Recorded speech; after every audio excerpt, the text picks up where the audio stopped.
The clock on the wall of the New York trading floor wasn't just ticking. It was screaming. I was Sarah, 35, a financial analyst whose life was measured in quarterly reports, market volatility, and the relentless climb to the top. My penthouse apartment was prepared, fully stocked with organic coffee and the latest tech. But my soul? It was a derelict building, hollowed out by ambition and the noise of the world. It was a Tuesday late afternoon. The market was crashing, and so was I. A blinding, searing pain ripped through my chest, an aggressive thief in the temple of my body. It wasn't just a heart attack. It was a final eviction notice. I collapsed between two desks, the sound of the falling telephone receiver echoing louder than the shouts of my colleagues. As the frantic faces swam above me, their voices muffled and distant, one cold, terrifying realization struck me. I had wasted everything, all the luxury, all the hours, all the potential, spent chasing smoke. The life I had built was a beautifully painted cage, and now the door was opening, but I had no wings to fly. In that final, desperate second before the lights went out, I felt a profound, chilling emptiness, a spiritual void that was more painful than the physical agony. It was the feeling of being utterly unprepared for the only meeting that truly mattered. Reflect. How prepared is your house, your heart, your spirit for an unexpected call? Are you living for the ticking clock or for eternity? 2. The sudden silence. Beyond the veil. Then, the silence. Not just the absence of noise, but a comprehensive stillness. The frantic world of the trading floor, the sirens, the shouts, the beeping machines, vanished as if muted by an infinite hand. I was floating, looking down. I saw Sarah, the financial analyst, lying on the floor, a medical team working furiously on a body that no longer felt like mine. It was a suit of clothes I had worn, nothing more. There was no fear, only an astonishing, cool peace, like stepping out of a blast furnace into a moonlit garden. I was pure consciousness, a point of absolute, intense self-awareness.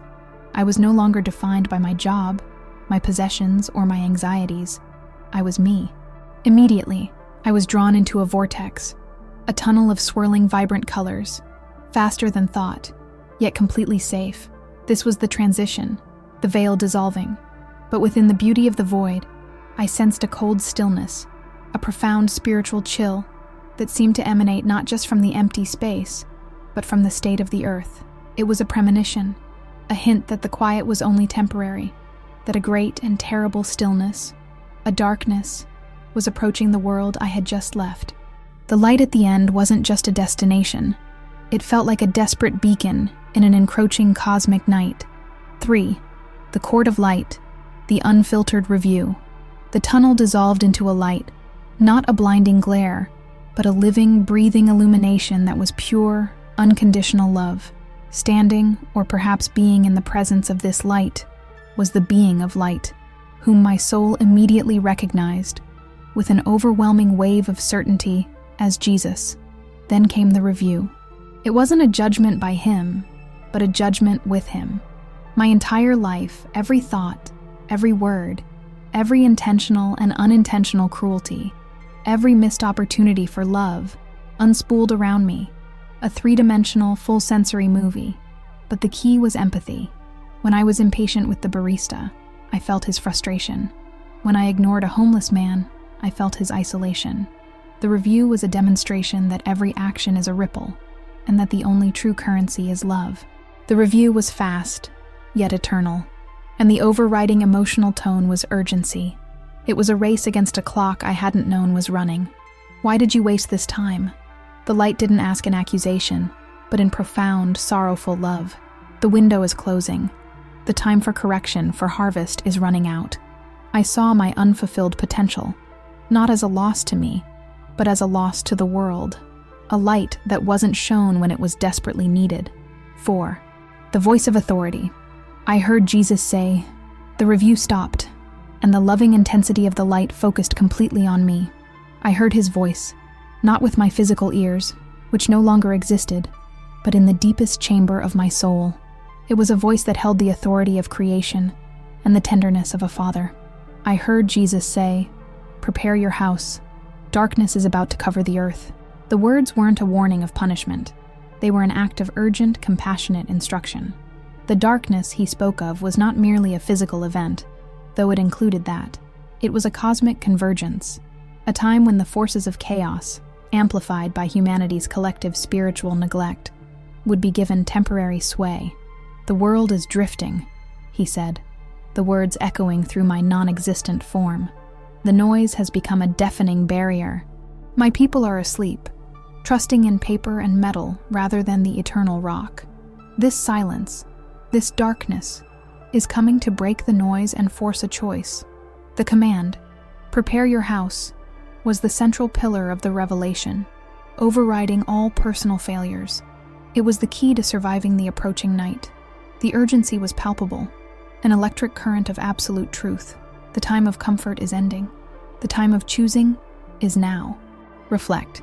If you heard those exact words now, what is the one thing you would drop immediately to begin preparing? 5. The darkening shadow. A glimpse of the global crisis. Following the command, the light pulled back slightly, and a window opened onto the earth. A vast, swirling tapestry of human existence, but now seen through the lens of prophecy. It was terrifying, yet undeniable. I saw the physical darkness, skies choked with ash, systems failing, the lights of great cities winking out, not due to power failure, but due to a kind of cold spiritual paralysis. I saw the rapid ecological collapse, a world weeping for the neglect of its custodians. But the spiritual darkness was worse. It was a confusion, a moral fog so thick that people could no longer distinguish between good and evil, truth and lie. I saw leaders and institutions crumbling, not from external force, but from internal rot. People were consuming endless information, but starving for wisdom. Faith was reduced to ceremony, stripped of its life-changing power. This was the time of the darkening shadow, a period where the true enemy would be confusion, fear, and despair. The voice returned, gentle yet firm. "The oil in the lamp is faith, fueled by deeds of love. When the darkness comes, those whose lamps are empty will be overcome by fear and turn on each other. You must store oil now." This wasn't a warning about canned food. It was a warning about spiritual bankruptcy. The crisis was imminent, far closer than any human timeline could predict. 6. The divine blueprint. The meaning of preparing the house. I was desperate for practical instructions. How, in this short time, does one prepare a house for a cosmic storm? The light projected a divine blueprint, a clear 3-part mandate for preparation. 1. The inner chamber, the soul. The house must be cleaned of unforgiveness. "Every bitter root is a crack in your foundation," he instructed. Immediate, total forgiveness of self and others is non-negotiable. It is the spiritual equivalent of locking the doors. Absolute honesty, repentance, and the systematic removal of all idols, money, fame, self-worship. 2. The foundation, the family, community. The house must be secured with true communion. The world will divide, but the prepared house must unite. Focus on the core unit, family, friends, neighbors, building true, selfless community based on shared faith and active compassion.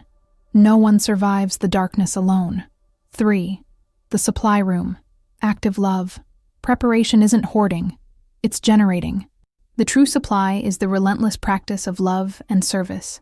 Every act of charity, every word of kindness, every moment of self-sacrifice is spiritual storage. It is the only resource that multiplies in the dark. The message was revolutionary. The greatest danger is internal. The greatest preparation is spiritual integrity. Material preparation is secondary. A pure heart is the only shelter that will not fail. The time to begin this comprehensive internal overhaul is not tomorrow. It is now. The luxury of procrastination is over. 7. The moment of choice. The test of free will. The light then offered the choice, a test that defined the entire experience. The bliss of his presence was intoxicating, a peace that surpasses all earthly understanding. I could stay. I could dissolve into that ocean of love and never return to the pain, the chaos, and the crushing weight of the world's impending trial. The temptation was immense. But as I looked back at the darkening earth, I felt the collective suffering of humanity, the millions who were asleep, unprepared, running headlong toward the cliff. And in the light, I understood my purpose. My suffering was not random. It was my commissioning. The return will be painful, the voice warned, full of sorrow. You will be mocked. You will be doubted. You will carry a truth the world does not want to hear. But the message must be delivered. The urgency of the hour requires a messenger. My choice was instantaneous. The sheer, terrifying importance of the message eclipsed my desire for personal peace. I chose to trade the eternal bliss for the temporal pain of the mission. The weight of that decision was the heaviest burden I had ever known, but it was sanctified by the overwhelming, empowering love of the light. The mission was clear. Go back and sound the alarm. Every second I was alive now held infinite value. Reflect. If you were called to deliver a difficult truth that would cost you your reputation, would you do it? What is the price of silence? 8. The unbearable weight. The cry of the earth. Before the final transition, I was granted a moment to feel the collective cry of the earth. It was an experience of pure, unfiltered empathy. I wasn't just seeing the suffering. I was feeling the planet's sorrow. I felt the despair of the young, born into a world of debt and digital distraction. I felt the deep, cold loneliness of the elderly, forgotten in the speed of progress.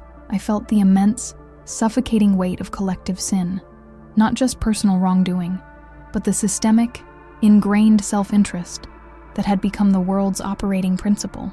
This sin, this massive imbalance of love, was not just drawing the darkness, it was the darkness. It was a self-fulfilling prophecy. The earth, the beautiful creation, was groaning, and the only antidote, the only thing that could push back the encroaching shadow, was a flood of active, sacrificial love. The vision was clear. The tipping point is near.